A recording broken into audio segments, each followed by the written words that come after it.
Derek and I have actually known each other for many years, even before we were married.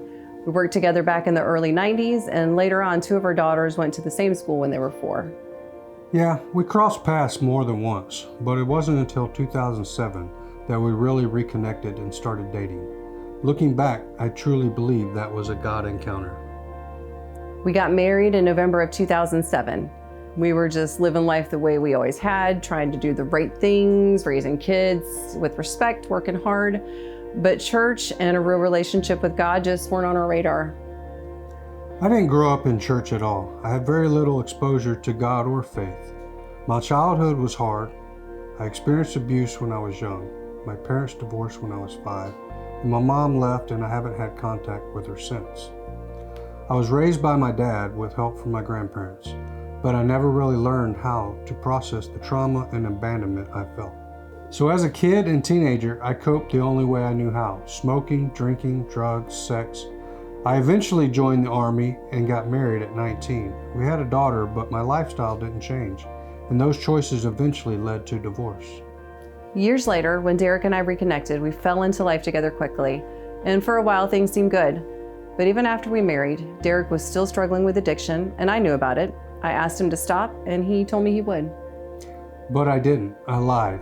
I was still trying to control my life instead of surrendering it to Jesus. Everything started shifting when my oldest daughter invited me to church. She said I loved the music, so I went by myself. The next week, Derek came with me, and that's where our story with God really began. The worship and the preaching really drew us in. In 2014, we started attending Generation Church regularly. We got plugged in, started serving, and built real relationships, not just with people, but with Jesus. We knew that if we truly wanted to follow Jesus, things had to change, so we began making changes. But a few years later, things started to fall apart fast and hard. There were struggles that were taking place, and it was about to rip our marriage, our family, and our lives apart. Luis preached a couple weeks back and said, sin is like a demon at your door, and boy was he right.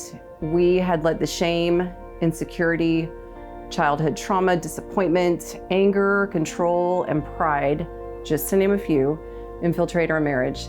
We had opened the door, and our home was no longer filled with the respect we once had for each other. By 2020, things had gotten worse in our marriage. What you do in the dark catches up to you in the light. Karen found out that I had been lying to her. I was still trying to control my life.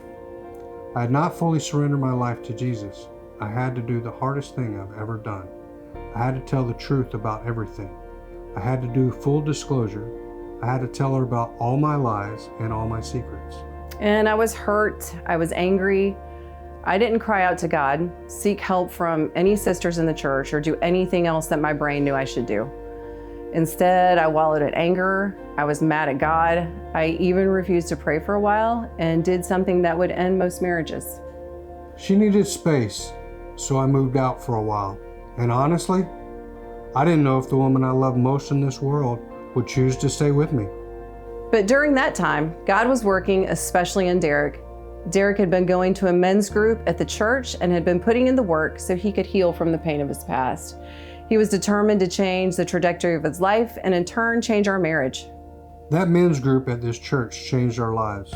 Those men helped me pursue healing, accountability, and truth. And eventually, Karen was led to a group where she could heal too. And we became close in a way that we had never been close before. We started praying together, talking more, sharing scripture, and things just felt different. We began forgiving each other for the pain we'd caused. We decided we both wanted to fight for our marriage, but this time with God first and then each other.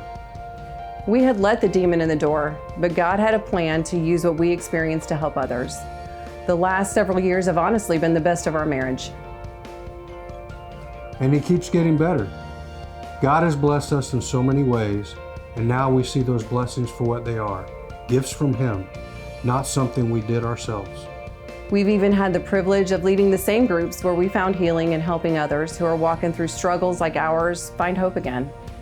Our story could have been a tragedy, but God had a different plan. Genesis 50:20 says, "You intended to harm me, but God intended it for good to accomplish what is now being done." It truly is only because of God's love for us, the removal of shame, and the hope that only His love can give, that we are standing here together as one. We are Derek and Karen Seaman, and we are members of Generation Church.